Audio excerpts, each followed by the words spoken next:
Okay, so now we are recording. So regarding the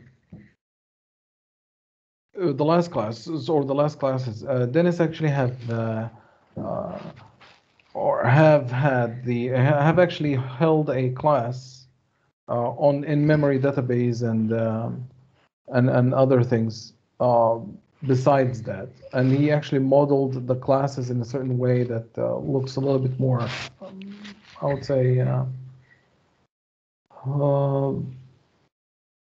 little bit more elegant way rather than just right now we are trying to evolve the code a bit, even though right now the code which I'm going to write is not totally okay, but it's actually like we are stepping in some sort of a normal direction. So right now we are stepping out of writing everything in one class or writing the whole content in or like the whole logic or the whole code in one class, but right now we are separating concerns.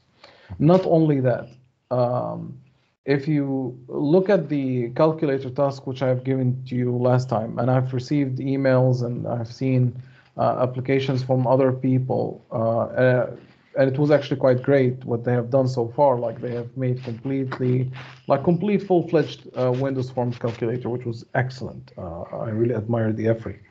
For those people who did practice this, from now on, it's going to be getting a little bit easier and easier. For the rest, I advise you to practice more, so it becomes easier for you to do the Windows Forms projects, and at the same time, when you get to the exam, then you can actually go through it a little bit faster. It's going to be easier for you to work with. So, I'm going to actually start with the Windows Forms app.NET framework, and it's not .NET Core or anything. I'm going to call this student service, okay? Which is not a service like a student service as like yeah, like the student hub or service that can, for example, handles for you all sorts of all sorts of needs in terms of paperwork and stuff, but not as a service as in the API services. So just to be very clear on this point, and I'm gonna rename this form as FRM main. Now, what has been done so far was we actually have added a new class library, and it's a .NET Framework class library. It's not .NET Core, it's not .NET Framework, oh, hang on, not cross-platform, not .NET Foundation or anything. It's a .NET Framework library, okay? And a class library is basically when you compile it in .NET Framework, like in the .NET world, when we say a class library, it means that when it compiles into a DLL. So let me put here, for example, student service .core. And I put dot because I can name them in this kind of namespacing. So namespaces, imagine them like folders, right? So actually, do you know that this, as far as I remember, I already have covered this. So this actually breaks down into two namespaces. So in the compiler, we'll break them down into this, then namespace core, and then your class will be inside, by the way. When I put that dot, it will expand to this. But since Microsoft gave us, or the compiler team gave us this feature, when I put a dot, I don't need to write the namespace twice, right? So I'm gonna actually have, oh, actually it shouldn't be core, it should have been entities, but fine. I can rename this to entities. Let's hope I can actually do that. And this is gonna be entities, right? Because we're gonna break up our project into two pieces. We're gonna have like the business logic, or it's not the business logic, the entities of our application, which are the student, the professor, the subjects, and so on and so forth. And then we're gonna have another bubble or another area where we actually have our data handling, like insert and update and delete and all these stuff. But before we get ahead of ourselves, let's talk about the DLL bit here for a second. So if I actually hit Control Shift B, which is build all the solution, I will actually go and open the folder of this guy. And if I go to bin, debug, I have a lot of places to rename these things. Right now, you get two files, actually. You have the DLL file, which is we call it an assembly, right? The same as your exe, by the way. That DLL is exactly the same as your exe. It has IL code in there, and you can decompile it if you want to. So if I actually go ahead and have, for example, class student, let's say. Let me see if I can actually rename this. Yeah, assembly name, entities, default namespace, entities. To get into that problem, just figure out a way out. Let's hope it will actually compile correctly right now. So if I clean, and if you hit clean, this will go away, right? And then if I hit Control Shift B, right now I get them compiled, right? So if I actually have this IL to IL spy, or what was dot peak, or IL spy, I cannot remember where it was. There we go. So if I take IL spy and I actually I'll remove this and I'll grab the student here and put it, you're gonna see, and let's hope it wasn't removed. Here is the student class, right? So it's an actual assembly. It didn't go anywhere, right? It's nothing special. The only thing here, what you get from this is that you can right now share this with other people in your team. So for example, you are making a project, you are adding some interesting logic and functionalities in there. For example, that calculator which you were making, you could actually take the calculation bit, the calculation part, that it does add A and B, or divide A over B, or make a log of B, or calculate the integral of x to the power of 2 dx, whatever you would like to put it, right? So you can actually make a huge calculator that does only math operations, that doesn't have any clue about the UI. And then people can just simply say, okay, I can just give me that DLL, I will inject it into my code, I'll just import it into my code, right? Add a reference to it, and then use the functionalities in there. So it's gonna be like exactly the same thing when you do in C++, include math.h, for example, or something like that. And it is exactly the same thing we're gonna do here. We're gonna reference the DLL, so reference the entities, for example, from here, right? So you right click, add a reference, and then you add it. And we can add it because it's already here. If it is not, we have to browse for it. So you have to browse the DLL, right?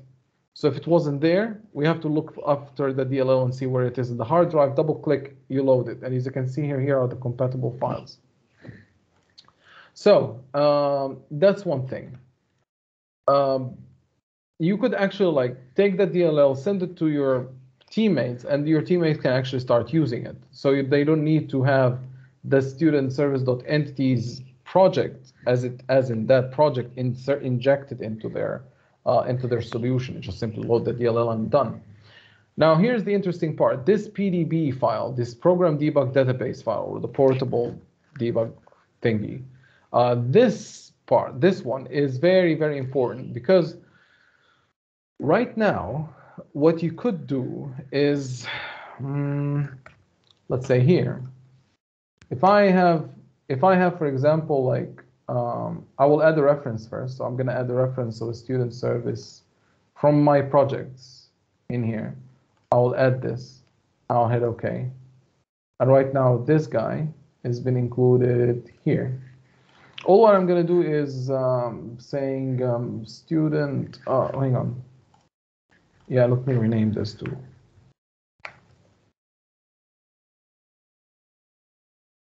And I can actually say, okay, var std equals to new student. Oh.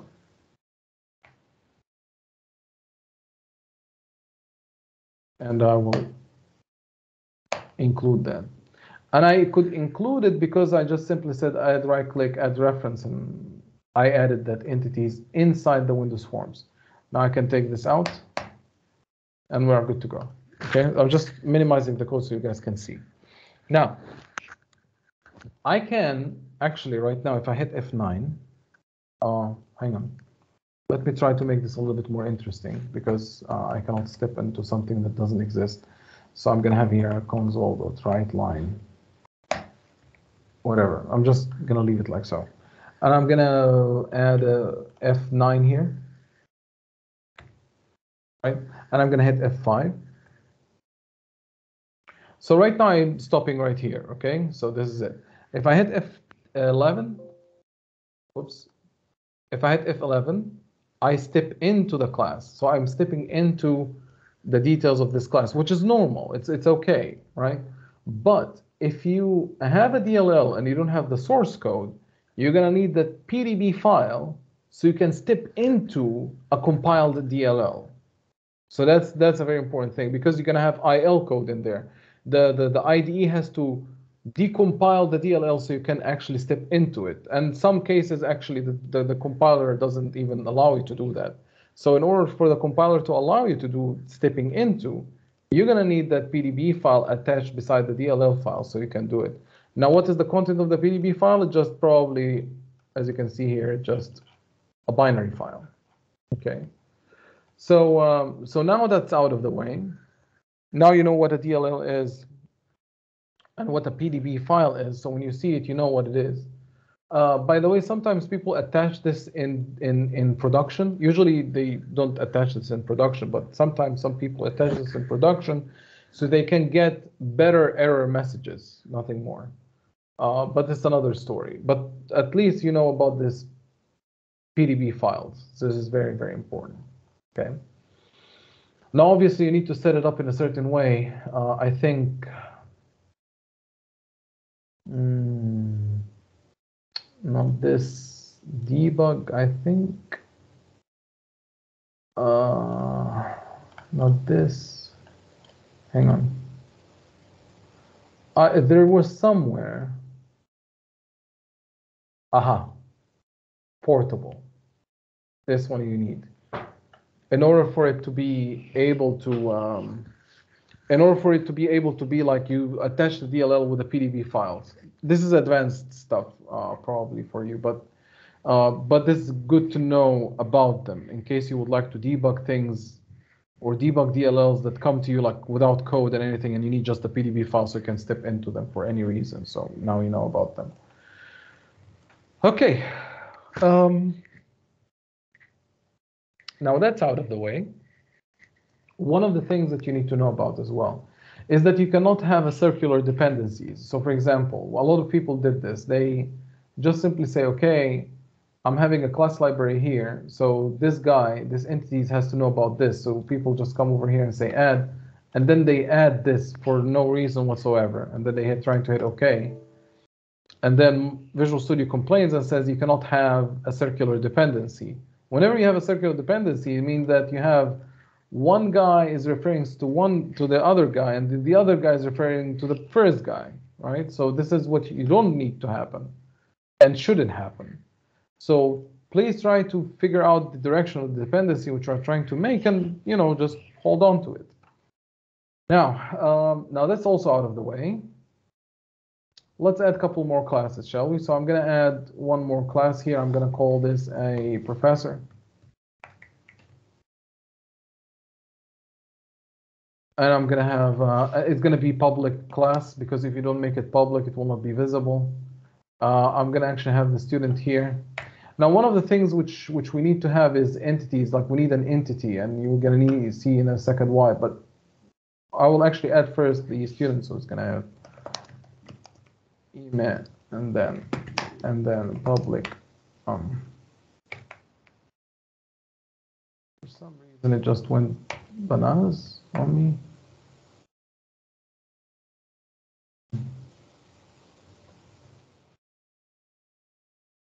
So this is for the namespace. This is for the class. Ah, right. Sorry, I just noticed. Okay. Happens. It's been a very interesting day. So string resume, and then we're gonna have this, and then we're gonna have string index. Then we're gonna have like up, and then we're gonna have one more, which is لسه predmeta, اللي يصطار إن هي لسه predmeta nego semester, yeah, so public in semester.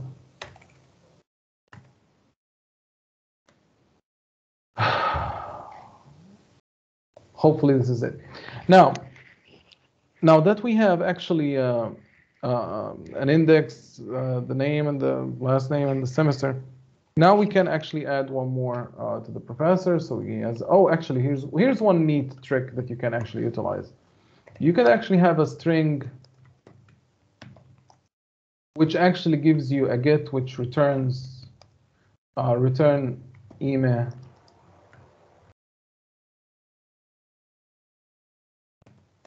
And it will give you both, right? So instead of writing all of this by hand, you could actually just write it like this.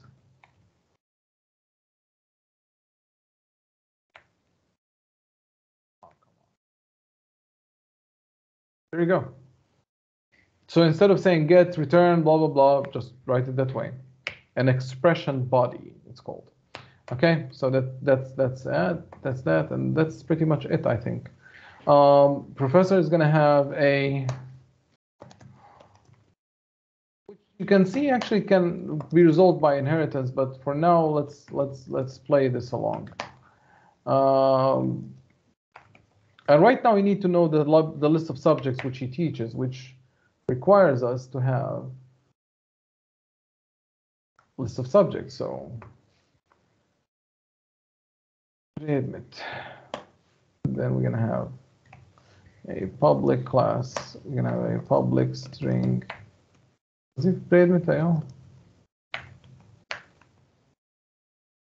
And the semester, where is it in the semester, right? Is it the first semester, second semester, third semester, kind of thing? And then we're going to have a public list of predmet. Oh, come on. I have just one question. Yeah. Is it a big difference if we proclaim the class as internal and not public? Yeah, you cannot be actually accessing it from outside. You cannot be accessing it from space. Yes. Okay.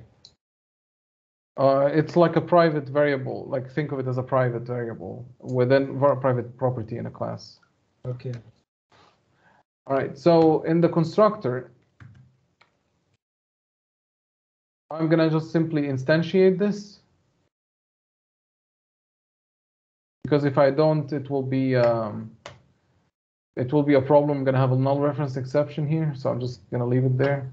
So we have a student, we have a subject, and everything, right? And then we need something to save these guys in, right?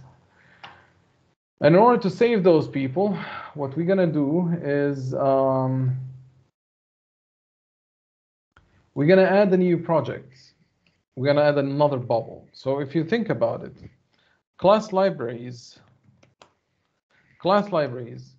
you can think of them as just bubbles that contains stuff that are related to each other. So for example, you have a bubble which has entities where you have the student, you have the professor, you have the subject, you have the grades, and then you have the reports of the not reports of the students, but you get the idea. So this is one which has just the entities, right? So entities. And then you have another bubble, right? Which we're gonna have in a second. And its responsibility is DB stuff. So DB, DB. You could have, for example, like writing to a file, writing to a DB, writing to a file, print or whatever. Right now I'm actually going outside of the thing, outside of the scope, but it doesn't matter. And this is, let's say it's going to be another bubble. It's going to be the DB bubble, or whoever needs this, they will just simply import this, right? So this is what we are trying to go for. And as a training for students, what I've given them is like they say, okay, we need to add another class library, and this class library is going to be student service dot db. I called it, even though it's a bad name, but we are learning here. So here I've actually created a iRepository. Now here's the interesting part. I need to create a generic iRepository, like something that it does almost everything for me. So I'm gonna make it out of T, right? And then it's gonna have a void insert, and it takes T object, whatever object I'm gonna give it, OBJ, I'm just gonna call it that way. And then we're gonna have a,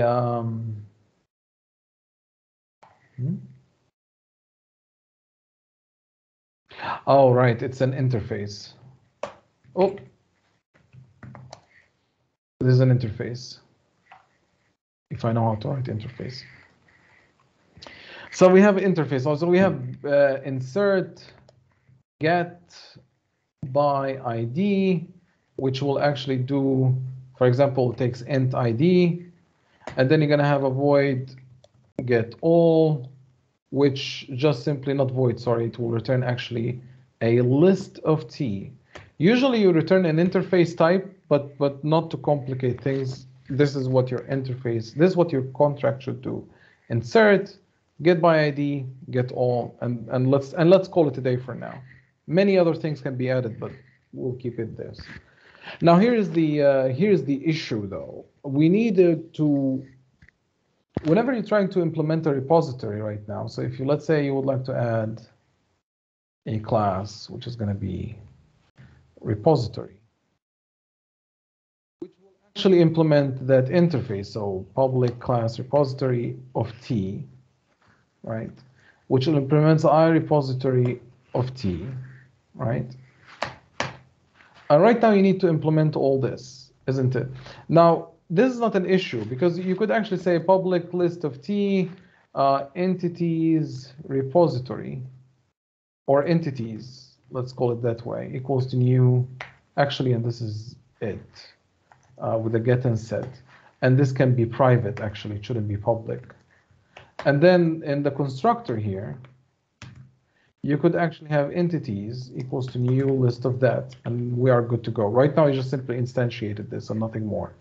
Now, get all is easy. It just simply, you are returning all the entities, right? So just return to me the whole thing.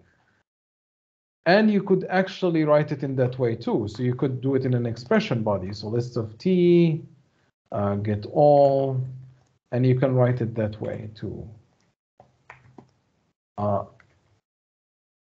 And this is the same as this. Okay, so that's one thing out of the way. Now, get by ID is the interesting part. Actually, hang on. Let me just give you this one too. So this is going to be entities.add obj, right? It's still easy. There's nothing fancy about this. But the fancy part here is get by ID. How can I get by ID, right? So you actually write a for each loop. For by item in entities. Then you need to say item.id, which you never have. You need to have an if statement. So if item.id equals then the ID which you are given, which is here. Then you return the item, right? Then you would like to return the item. However, T here is unknown to me. It's a type of an object, but it's unknown. How can I fix this, right? Enter generic constraints, something which I've shown them today in the classes, which is,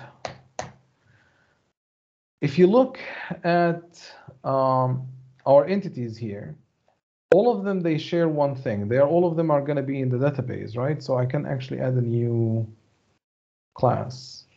And I'm going to call this entity. Okay?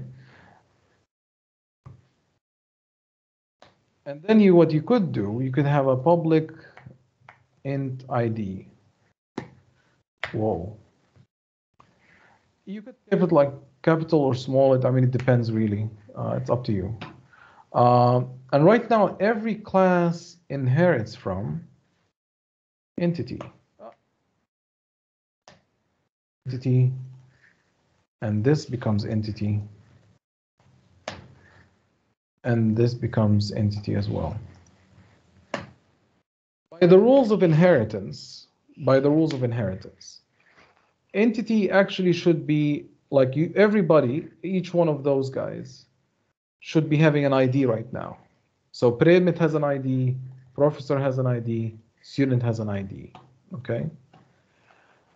And by the rule of inheritance, this will work. Now, if I actually go into here, I can actually constrain this. I can say where T is actually an entity. Okay. And let's see, I'm in DB actually. DB needs to have a reference to entities, so I'm just going to add a reference here to entities, and only entities. I don't need to add it here. I just need add the reference which you only need. Do not add everything. It will not work. So because I've seen this in classrooms, just people just add everything to be sure, right? It won't work. You will run into circular dependency problems. So add what you need only. Alt enter and then do the using here. Why get by ID is void? Is it? Sorry about that. It should return T.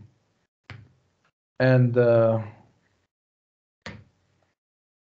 thank you for realizing this, because if you didn't, I would otherwise wouldn't realize it. So sorry. Thanks for the note. Okay, so this guy has to return something, right? So right now, this guy can work. This is capital I, by the way, because item right now, you see, it has ID here. Because I made a generic constraint, I said T inherits from entity. I said where T inherits from entity, meaning that whoever comes in here has to inherit from entity. Otherwise, do not accept. Okay, so that's the most important part. Okay, and right now it says, of course, all my code doesn't return everything. So here's one solution to it. You either return null, and you are good to go. Because if you don't see anything, you return null. You could return a default object, which usually is mostly preferred. You could return also default T. Okay, and here's the interesting part.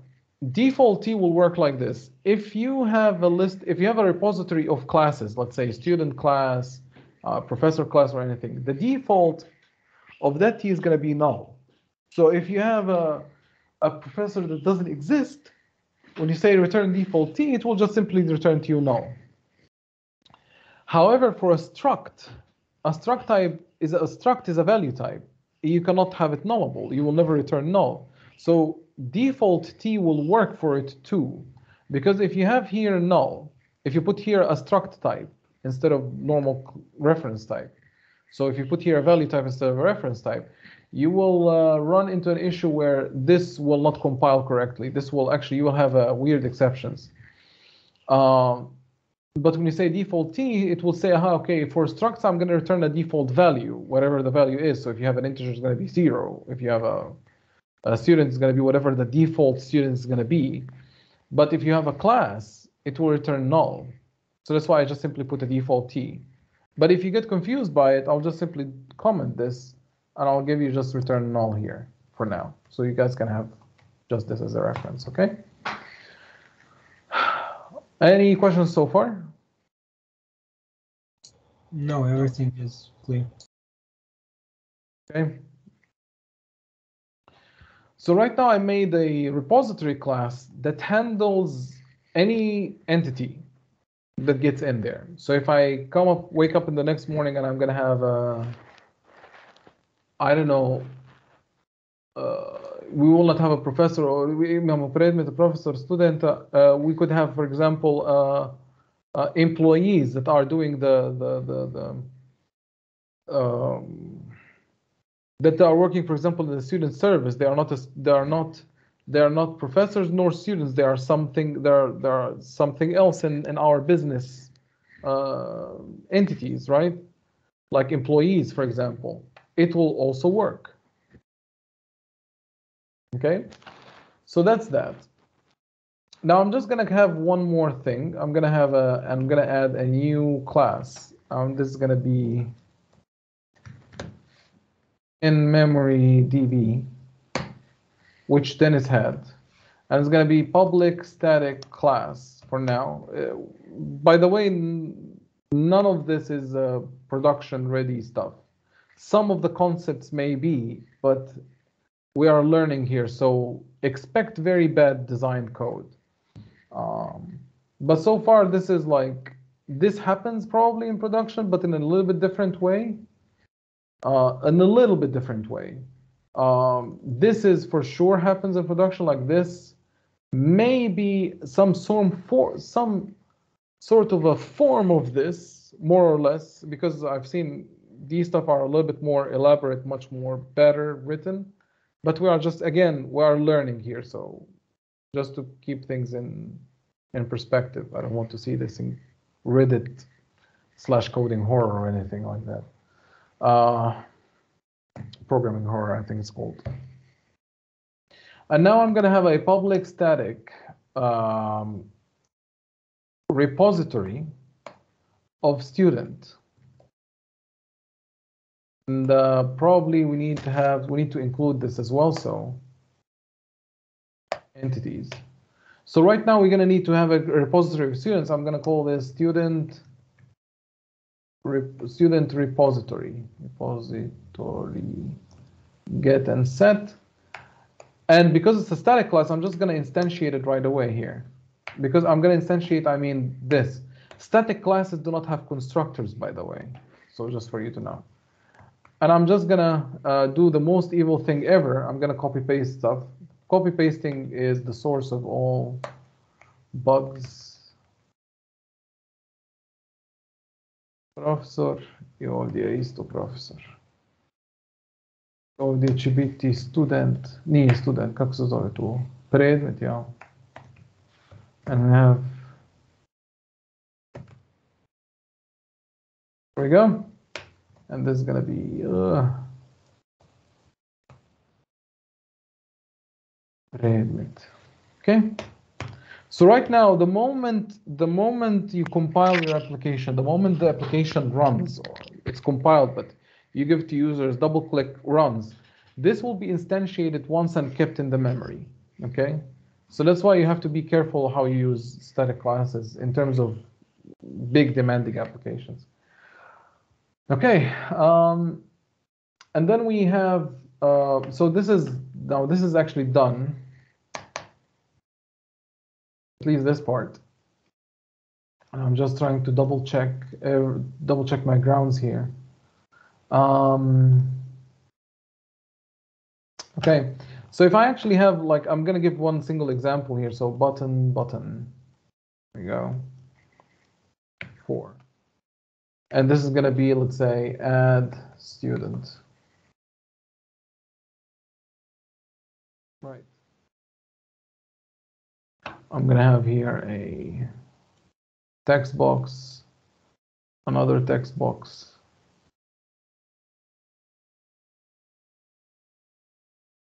Right, and another text box. So it has the ime, prezime, broj indeksa. Šta je bilo još?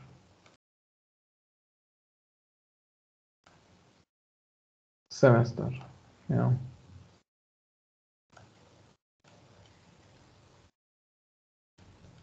Okay, so we have that, and in order to be humane, we're just gonna add a label. It's gonna be ime. Whoa, yeah, ime. Then another label. Prezime.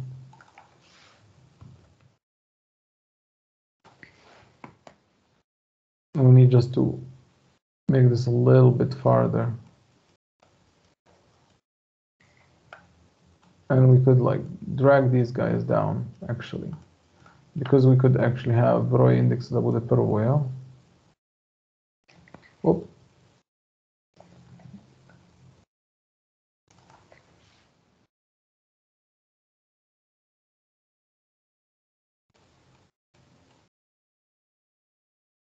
And then we could have, you have res of Roy index, and we need to have semester, yeah? Semester.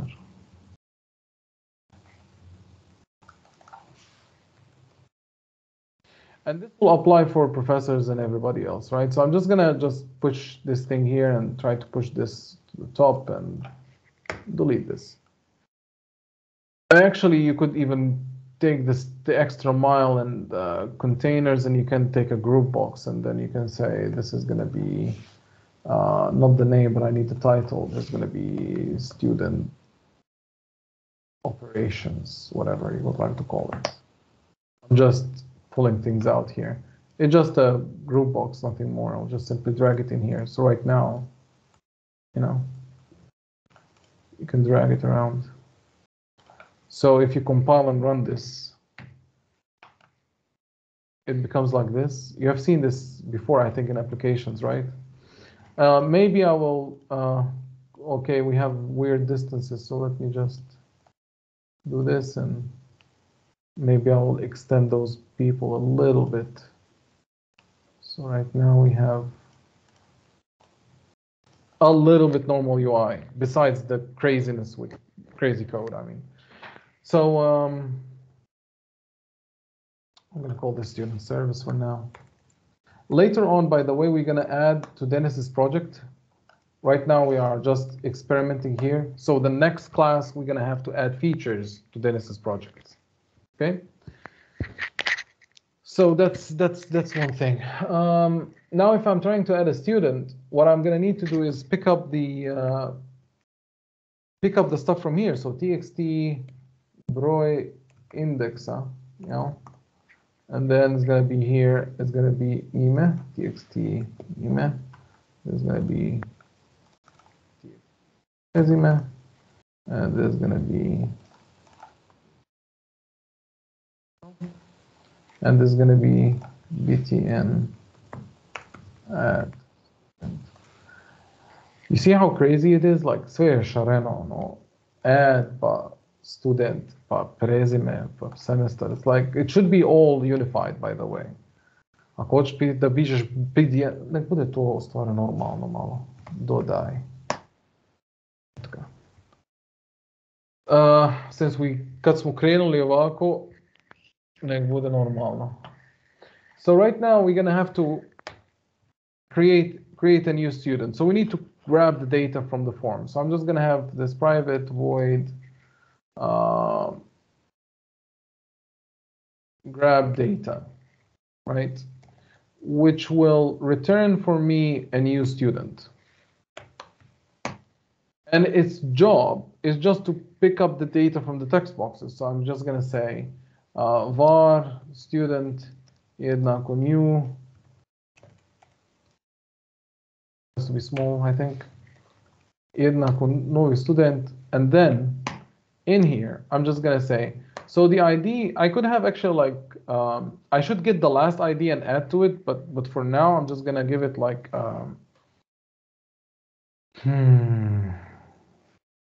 actually the database should generate it for me. I shouldn't generate it, but fine, I'll just simply add one here for now.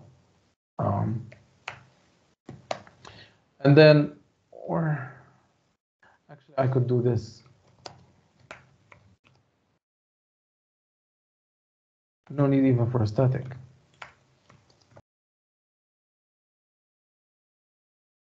Increment get 0. Let's go ID.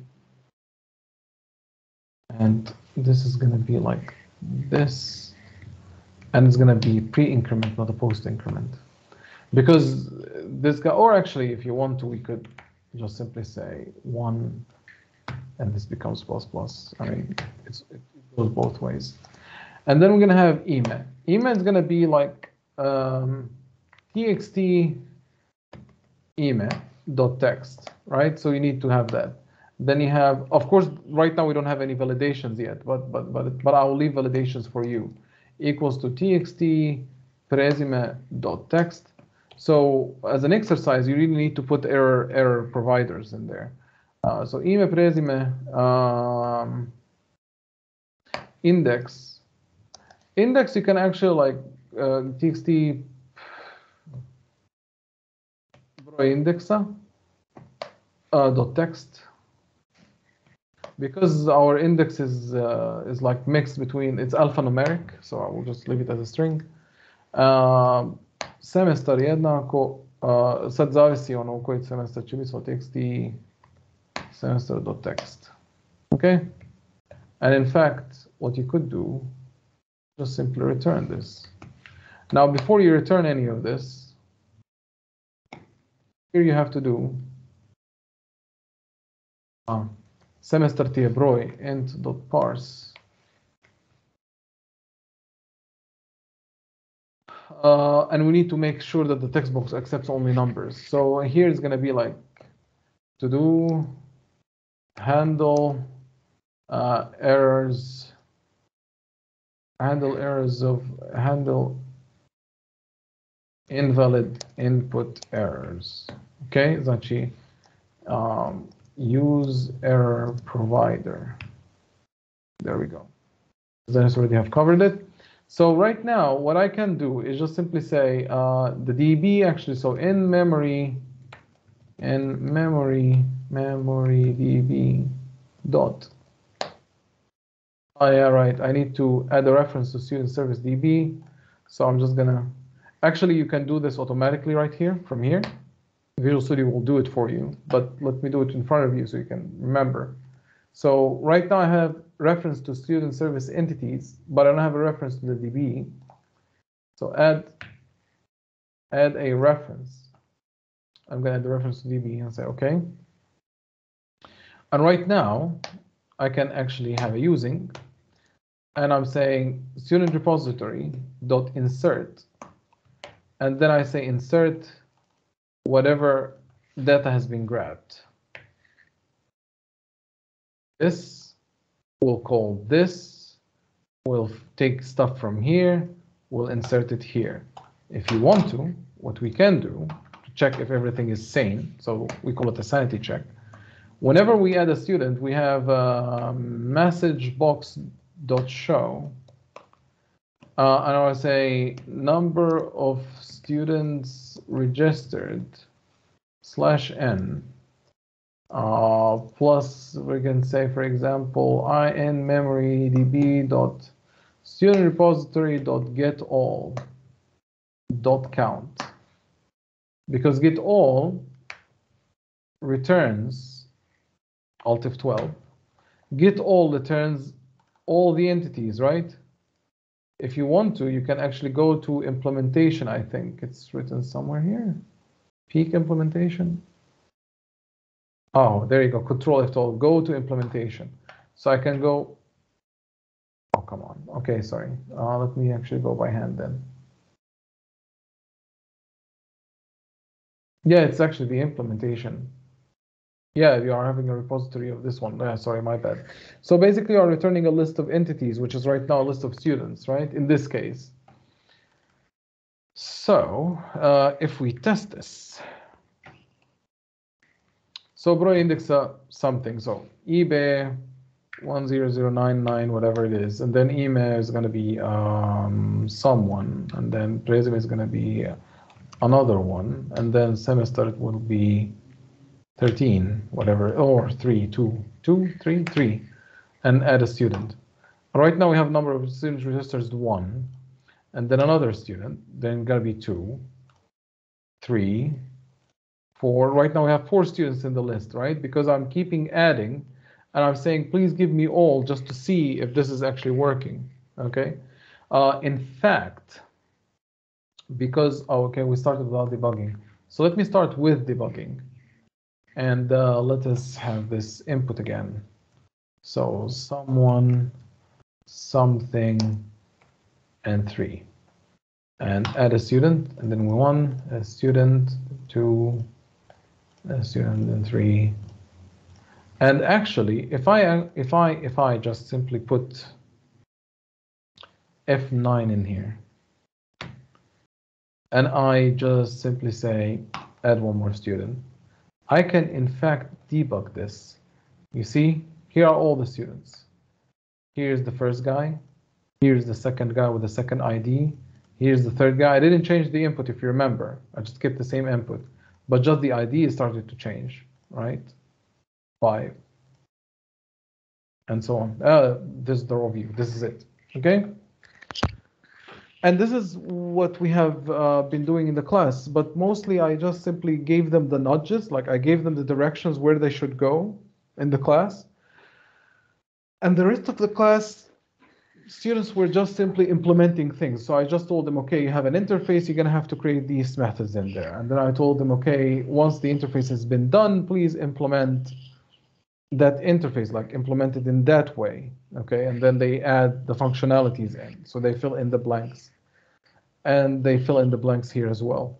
And then later on, so they had to do this first, and then they done this second, and then next they had actually to do the Windows Forms where they have the inputs. And right now I've shown you an example for this one. You have as well for professor, you have as well for subjects. Right now the list will go. But we will talk about how about showing listing within Windows Forms in the upcoming classes. So I actually stopped right there. This what has been covered this week when it comes to like how we are actually, working with class libraries, spreading our project into multiple, I would say bubbles, let's say, or levels, or abstractions. And right now you can, for example, do the in-memory bit. Later on, this in-memory can be substituted with something else that you don't need to save this stuff in the memory anymore, but you can save it into databases and so on and so forth, without the need actually to change this code. So you will not need to change this code practically speaking right now we're referring to it directly, but you will not actually change at least this bit. So student repository.insert, it will actually always work, regardless of you are saving to a database locally or saving it on a server, on the database, on a server on the internet. Okay, but this is another topic.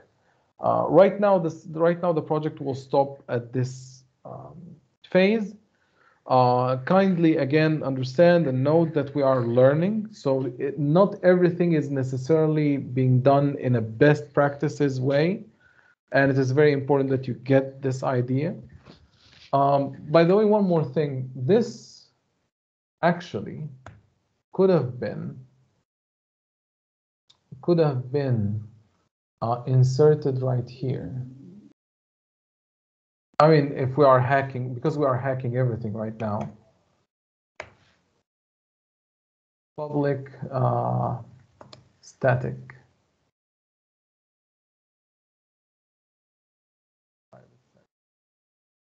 And whenever you insert, increment this. When I mentioned that this is a static, this actually has been separated from the class. Right now it is not tied to the instance of an object. Right now it is tied to the class. So no matter how many objects you create, this will be referring to, so all objects will be looking at this, okay? So what I can do with this, not all objects of repositories will be looking at this, which is actually a bad idea right now I think about it. Well, yeah, probably, yeah. So if I actually go here, let me just check one thing. Right now I can do this, student repository dot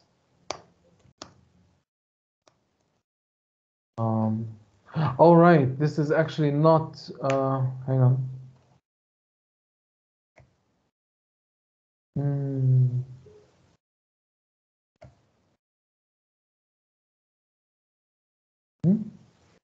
This is weird. It's called IT increment. Hang on. That's right. In memory db.student repository dot get all by ID insert. I thought I'm gonna have ID increment in there. It's a member of repository. Repository? Well, everybody is actually a repository, isn't it? Because a student is actually a repository. So if you look at the in-memory DB, it is a repository. And it is a member. So if you say repository dot ID increment, it should give it to you. What am I? Probably I'm missing something obvious actually. So this, I'm actually missing something obvious. I don't know why. I wanted actually to extract this ID increment outside the thing here. Oh, actually, when I think about it, actually, this doesn't even need to be exposed even. This doesn't even need to be exposed. This can be, in fact, obj.id equals to ID increment. Because this is going to be always like you are incrementing the ID and you are giving it to that entity. So right now there's no need for this anymore. And right now what you can do for that, yeah, this is it. And your entity should have a private set, I think. Let's see, will this allow me to do it here? Repository, where are you? Am I allowed to do this? Nope, I'm not, sorry. It shouldn't be a private set, but right now this has to be immutable. So I need to write it in a different way. It doesn't matter right now. That means that you shouldn't be able to change this. But in any case, right now we have IB, whatever number we had, and then email someone with something and 3. And then add a student 1, add a student 2, add a student 3, 4, and so on. Okay. Now it's also working. So right now I just simply separated this into something else, just away, right, from me. Actually, this doesn't need even to be static. Because I'm going to have only a single instance of this. I will not have multiple instances of this one. So I'm just going to have one instance of that repository. Now, obviously, you need to implement singleton pattern for these stuff, but it's another story. So let me show you this. So IB, and then something, someone, 3 or 4, whatever. So we increment this, and it will work just fine. Okay, so you have number of students are 6, and if I actually have